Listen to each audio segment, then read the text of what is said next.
Não, meu nome é Luiz Henrique Barros da Silva, sou professor, sou formado em pedagogia.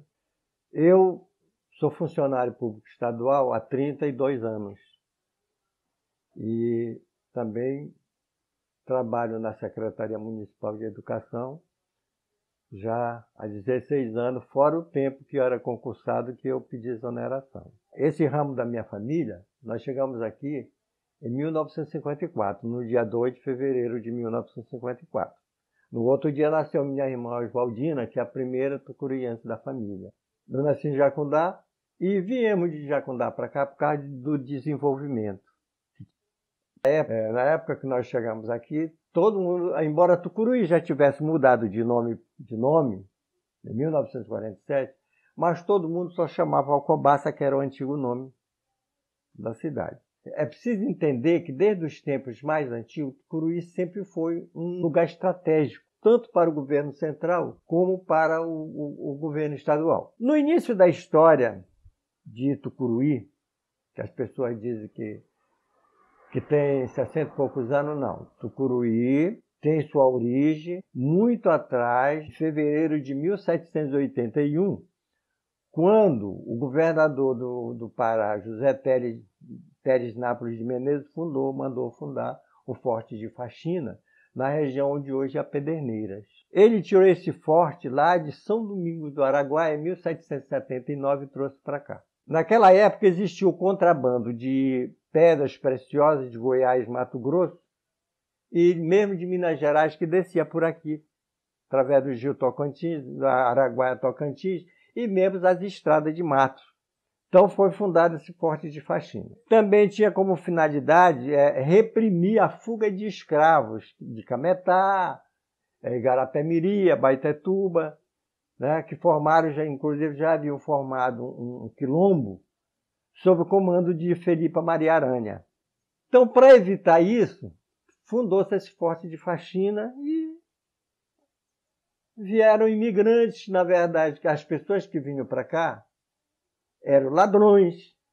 Parece brincadeira o que eu estou falando, mas quando a gente analisa a história, eram ladrões, presos, fugitivos, essas pessoas. Então, a própria justiça portuguesa naquela época permitiu que viesse para cá justamente para começar a povoar essa região. Passaram-se os anos, o pessoal fundou uma vila onde hoje nós estamos, que com o tempo deram o nome de Alcobaça. Essa questão do nome Alcobaça, nós não temos assim uma precisão histórica de onde surgiu. Se foi algum dos portugueses natural da cidade de Alcobaça, em Portugal, que deu esse nome, ou se foi devido ao mocambo, ao quilombo que a Maria Aranha formou, que também se chamava Alcobaça. Aí Tucuruí foi se desenvolvendo, até que, já ainda no tempo do Império, lá pelo menos, mais ou menos 1890, 1885, 86, existiu o sonho do governo imperial de construir estradas de ferro no Brasil para que o país pudesse se desenvolver. E, a partir daí, também veio o sonho de se construir uma estrada de ferro aqui. Acima de Tucuruí, existia, por exemplo, como em Tupiranga e outras regiões, e outras cidades, como São Domingos do Araguaia, São João do Araguaia, já existia a plantação de quacho. O que é o quacho? É uma planta tipo a seringueira. Então, já existiam essas plantações e tinha que descer daqui para Belém para ser usada, o látex tinha que ser usado nas indústrias. E aí, Tucuruí foi se desenvolvendo pouco a pouco, formou-se uma vila, né, que na verdade era dali do Mangal até a Matinha, que a Matinha foi fundada pela família Barroso, que antigamente chamava-se Barrosada. Ninguém chamava Matinha. Até na minha época de criança, só se chamava Barrosada. Por que essa coisa de construir essa estrada? Porque também começou-se a explorar um produto chamado castanha do Pará. A castanha do Pará já era usada na indústria para fazer leite e outras coisas mais. A castanha do Pará é explorada em Marabá, Tupiranga, Conceição do Araguaia, toda aquela região era explorado. As indústrias de beneficiamento já existiam aqui no Pará, mas em Belém. Como levar esse produto até lá? Além disso, além do transporte das pessoas, ser um elo de ligação entre o Pará, o estado do Maranhão e Goiás, que sempre estiveram muito ligados, então pensou-se na construção dessa estrada de ferro. Que o primeiro decreto foi o decreto número 9.405, de 21 de maio de 1885, ainda no governo imperial, cuja concessão da estrada de ferro foi dada para José Negreiros de Almeida Sobrinho. Isso ficou só no papel. Quem pegou a concessão não tinha dinheiro para tocar o serviço adiante. É essas informações históricas que nós temos. Aí a construção de uma estrada de ferro, que era o sonho do primeiro grande navegador da região, que era o general José Vieira do Couto Magalhães, que foi governador das províncias de Mato Grosso e Goiás. Então ele tinha o sonho de interligar toda essa região, que era isolada, o centro-oeste e o norte. Por isso, ele fundou até uma empresa em Goiás, era Companhia de Via Ferro Fluvial Araguaia-Tocantins. Certos trechos dos rios deveriam ser feitos a navios, e aonde aqueles trechos que não poderiam ser feitos a navios seriam feitos pelas estradas de ferro. Com a chegada de pessoas aqui, do Maranhão, Goiás, Amazonas, Acre, por aí, de vários lugares, Paulista, aí a população de Tucuruí foi aumentando pouco a pouco. Aí surgiu aquele núcleo da estrada de ferro lá, as primeiras casas, porque a estrada de ferro foi tipo a Eletronorte aqui. Tinha um hospitalzinho, tinha as casas dos funcionários da estrada de ferro, tinha uma serraria. Onde foi o Oliveira, naquela esquina ali, era a serraria da estrada de ferro. Onde é o posto Santo Antônio aqui, lá em cima, era a olaria da estrada de ferro, que fazia telha, fazia tijolo, tudo. A estrada de ferro aqui tinha tudo. Onde hoje a Secretaria de Educação era o escritório central da estrada de ferro. Onde hoje tem aquele mercadinho Vende Bem, aqueles açougues, aquele negócio tudinho ali era a oficina e usina elétrica da estrada de ferro. Do outro lado, onde tem o INCA hoje, a feira, era o almoxarifado e a estação de passageiros da estrada de ferro. Quando nós chegamos aqui em Tucuruí em 1954, Tucuruí ainda era pequena, era uma cidade com cerca de 3.000 e poucos habitantes. A cidade era da Santo Antônio para lá, para baixo. Isso aqui tudo, para cima era granja, era fazenda, era tudo isso. Como era... O sonho da estrada de ferro era para escoar a produção de castanha na época que o rio não era navegável e também favorecer o trânsito de pessoas entre Tucuruí, Marabá e aquela região todinha, que a gente era muito ligado ao estado de Goiás e Maranhão. Ela foi até 1973, então a estrada de ferro é o seguinte. Ela desenvolveu a cidade, que era o elo de ligação, né? Quando chegava o verão, por exemplo, a partir de maio, o barco não subia mais por causa das cachoeiras. Então, a produção ia como? Ia pelo trem. Como é que vinha de lá para cá? Pelo trem. De Tucuruí à Vila de Jatobal, eram 117 quilômetros de estrada de ferro, que antes o projeto era para chegar até Tupiranga. Inicialmente era para chegar até Tocantinópolis, hoje no estado de Tocantins. Aí não deu para fazer isso, era para chegar até a Praia da Rainha em Tupiranga, também não deu.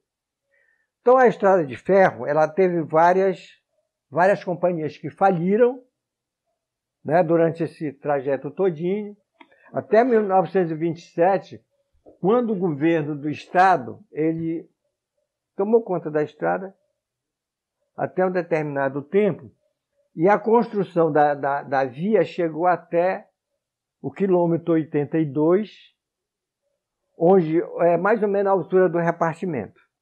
De 1928 até 1938, houve uma paralisação por falta de verbas. foi um financiamento para o Ministério de Obras de Viação e Obras Públicas para tocar a Estrada de Ferro, que foi até 1946, quando chegou ao último trecho, que foi a Vila de Jatobá.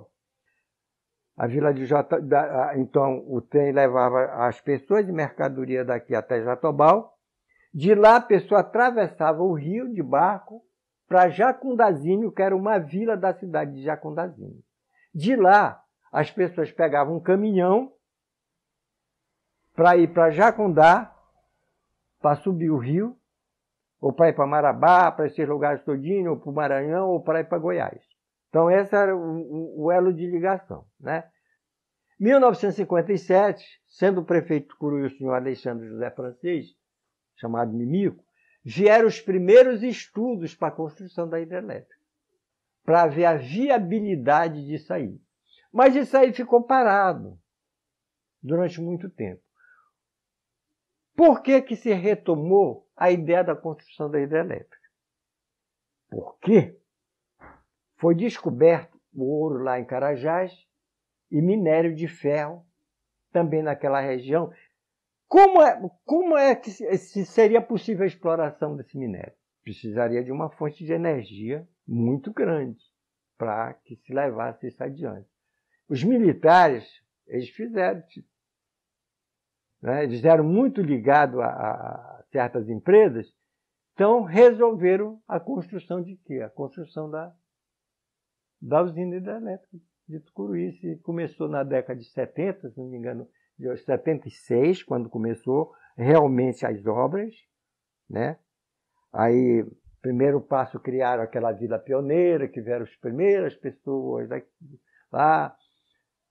Aí, com o andamento da obra, construíram uma estrada e fizeram a vila permanente, para abrigar os funcionários. Em 1957, Tucuruí tinha mais ou menos 3.000 a 3.000 e poucos habitantes. Depois, já com a construção, com o início dos estudos para a construção da hidrelétrica, passou a ter mais ou menos 5.000 habitantes. E veio muita gente de fora para cá. Durante a construção da hidrelétrica, eu tinha umas estatísticas, chegou a ter 386.000 habitantes. Só na vila permanente, lá naquelas vilas, tinham 58.000 habitantes que eu trabalhei lá. Eu trabalhei em 2 empresas lá. Então, só lá tinham 58.000 habitantes. O movimento era tão grande que aquelas avenidas, essa parte da cidade não existia. Ela só passou a existir depois da construção da hidrelétrica. Tinha uma empresa de veículos, a Belalto, tinha mais de 1.000 veículos alugados pela Eletronorte aqui naquela época.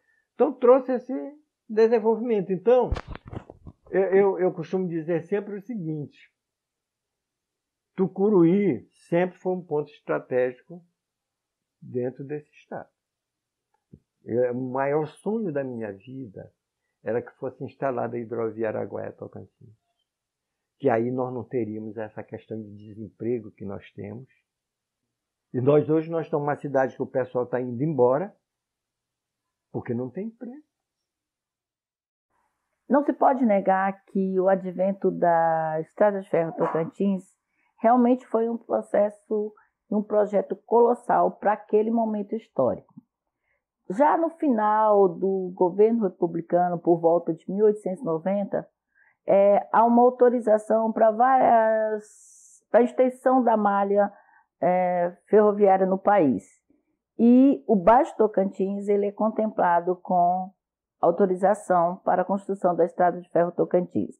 Ela tinha como principal objetivo tentar diminuir o interposto entre a região tocantina até o estado do Goiás. Qual a importância dessa estrada de ferro para aquele momento histórico? Para escoar toda a produção daqui, era quase inviável, uma vez que a própria malha viária era impossível, devido o Rio Tocantins ser dono de belos trechos dos chamados pedrais. Não se pode negar que essa construção da Estrada de Ferro Tocantins ela vai possibilitar o interposto comercial em toda essa região. O que se tinha de rico para exportar? Temos, fundamentalmente, as drogas do sertão, temos a castanha do Pará, temos a madeira nobre. Produtos esses ainda visto com grandes olhos e desejo para todo o resto do país e também para exportação. Falar da castanha é falar hora de dor, porque os castanhais existentes no Baixo e no Alto Tocantins hoje já não existem mais, apenas nas memórias. Eram vários castanhais, dentro inclusive de áreas quilombolas, no Rio Tocantins acima, na região onde a gente pode hoje chamar de Velha Jacundá, já que não existe mais, e a margem praticamente do Rio Tocantins. A construção, ela tinha um trecho desejado, que era justamente vencer os trechos encachoeirados do Rio Tocantins. Ela nasce na cidade de Tucuruí, vai até a região que hoje também não mais existe, a região da Velha Jatobá. Dava um trecho de aproximadamente 100 e poucos quilômetros, quase 112 quilômetros, que seria esse trecho. Não podemos esquecer também que essa construção da estrada de ferro, ela traz em si características que são de construção de grande projeto, porque construir uma estrada de ferro nessa imensidão que chama-se Amazônia é realmente um desafio descomunal, como diz o Padre Vieira nos seus sermões. Por que descomunal? Porque conhecer a Amazônia é conhecer o homem amazônico. Não se pode negar que um dos grandes desafios da construção da estrada de ferro Tocantins é os próprios segredos que a natureza guarda em si. Foram muitas as perdas para a malária, perdas para a febre tifo, como é conhecido. Foram muitas perdas para as picadas e avanço de animais. Foram muitas perdas para a própria extensão e segredos que a estrada guardava em si. Ela começa a funcionar lá no início do século, né? Por volta de 1808, dá-se início à sua construção. Ela gira em torno de 30, 40 anos para que ela comece a entrar realmente em funcionamento. Por 29 anos, ela esteve funcionando, ora parou. Mas a gente diz mesmo hoje, os historiadores, estudiosos da Estrada de Ferro Tocantins, por sinal tem excelente trabalho, excelente historiografia, por 29 anos, ininterruptamente, ela funcionou. Mas por volta do ano 73, do ano de 1973, dentro ainda dos governos militares, dá-se início à construção da usina hidrelétrica Tucuruí, né, dentro do que a gente chama do governo militar. Inicia-se a construção da hidrelétrica em 1973, ainda no governo Médici, e é entregue a primeira fase em 84, já no governo do presidente general Figueiredo, que é o mais chamado, mais conhecido como mais abertura, um governo mais moderado. Dessa transição histórica que a gente não vai se aprofundar, que é a devolução do poder ao povo, né? Sai das mãos dos militares e volta para a mão dos civis, entre aspas. Os estudos da construção da usina hidrelétrica, ela está remontado lá nos anos 50, já por volta dos anos 50. Em 1973, dá início. Por que o Rio Tocantins? Porque nessa região é o rio que apresenta as melhores características em volume de água que suporta a construção da usina, né? As suas características próprias. Tucuruí, essa cidadezinha, essa bela cidade no meio, como diz, perdida no meio da Amazônia, ela vai sediar esse grande projeto, que é a usina hidrelétrica Tucuruí. Mas esse projeto ele não está sozinho. A usina hidrelétrica Tucuruí ela está linkada naquilo que a gente chama e conhecido como VESA, também uma grande historiografia, do grande projeto Carajás. E sem a construção da usina de Tucuruí, era impossível, né, que durante ainda os governos militares desse início ao grande projeto Carajás, que tem como ponte, como leque, nós temos o grande projeto Carajás, né, a Albrás, a Alcoa, a Lunorte, que Tucuruí seria e é o promissor de energia para tudo isso.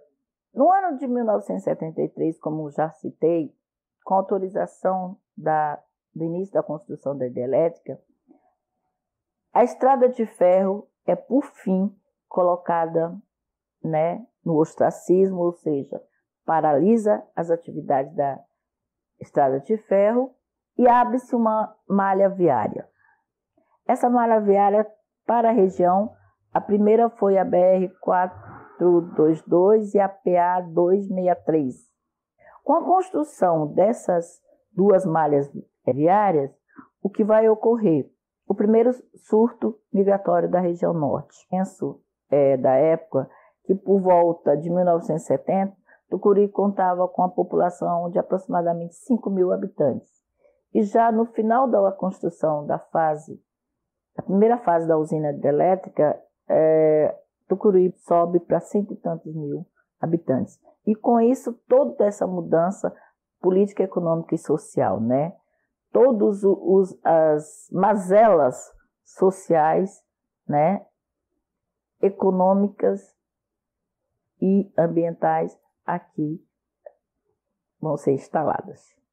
A construção da usina hidrelétrica do Tucuruí não foi diferente de nenhum outro projeto. Quando a gente diz que o grande projeto ele traz o positivo, há também o negativo, a dialética da vida, né?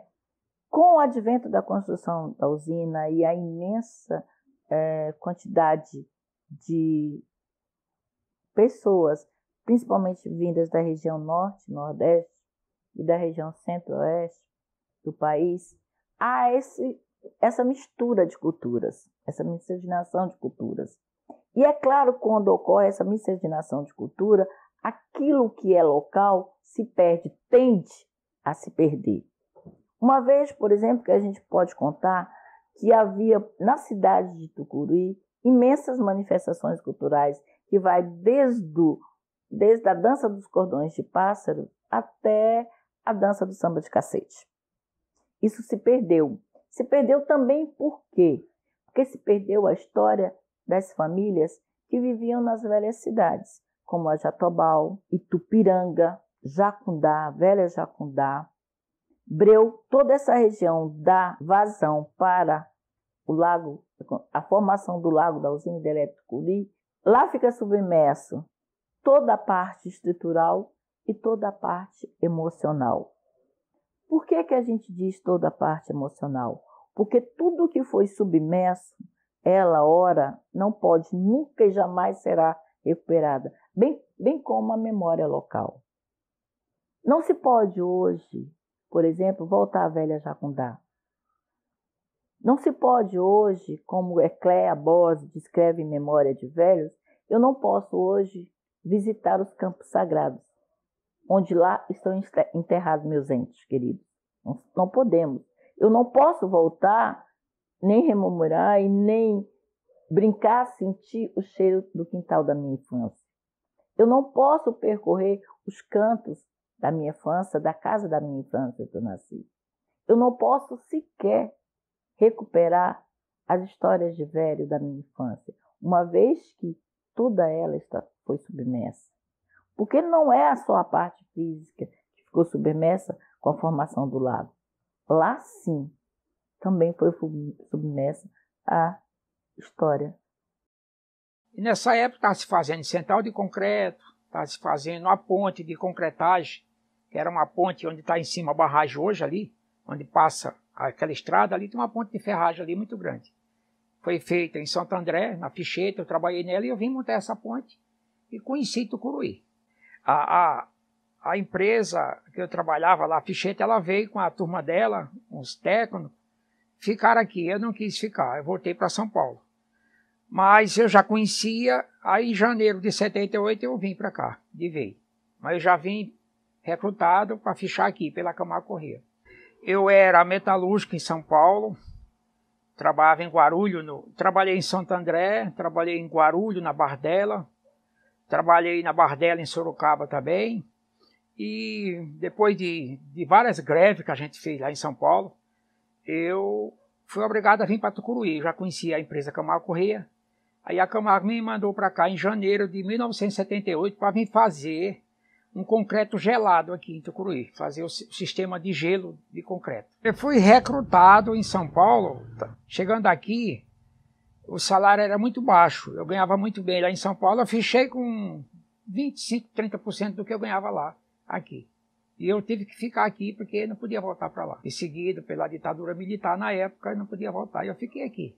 Casei logo no mesmo ano, 78 mesmo, arrumei a Maria das Dores, que estou até hoje, graças a Deus. Só que rapidinho, logo, eu comecei a ganhar promoção, etc.